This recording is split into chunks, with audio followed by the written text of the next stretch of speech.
Hello, everyone.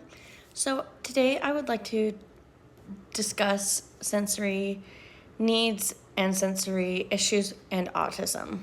So, if you don't know, when you're autistic, you experience the world differently than someone who is a neurotypical.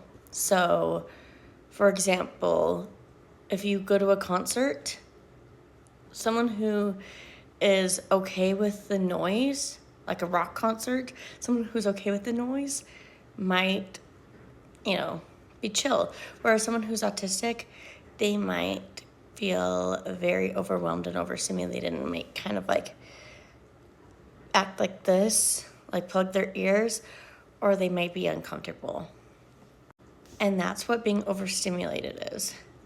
Or someone who's autistic could actually want more. They want to be physical in the concert. That's also another autistic reaction.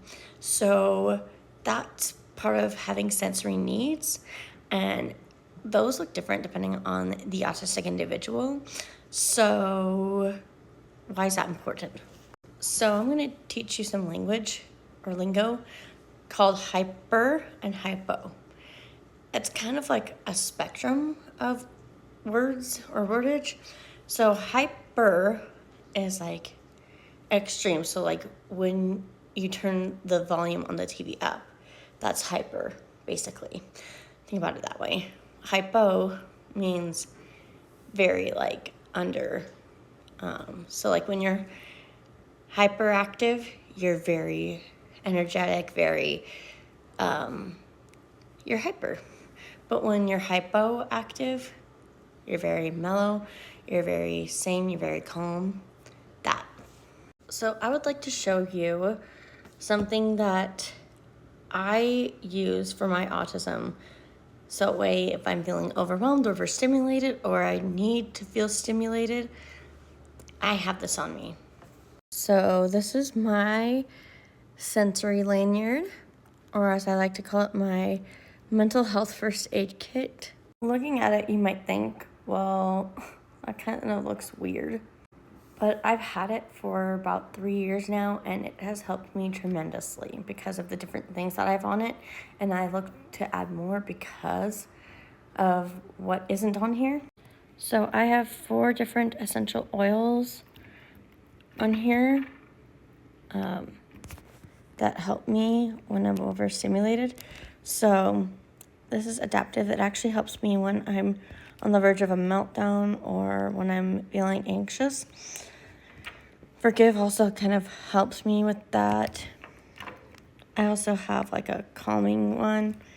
And then breathe helps me when I'm feeling like allergies or whatnot and stuff. And then I have 2 AirPods on here. One is noise canceling. So like if I'm in a loud environment and I'm feeling overwhelmed, or even if I'm just burnt out, because sometimes I'm not really susceptible to loud noises. I'm usually like okay with them, but like if I'm burnt out, sometimes I'm easily overwhelmed by loud noises. So this helps. This is just a spare. And then I have little fidget poppers on here. So that way, like, if I need to have something to touch and play with, I can have it on me. And it's kind of cool because, like, I got my nose sensory parts, and also, like, my brain, if you think about it. My ears, so auditory, so olfactory, auditory, and then touch. So my goal is to get something like a space for, like, a lotion that I can take on the go and some chapstick that I can put on here. But other than that, that's basically what is on here.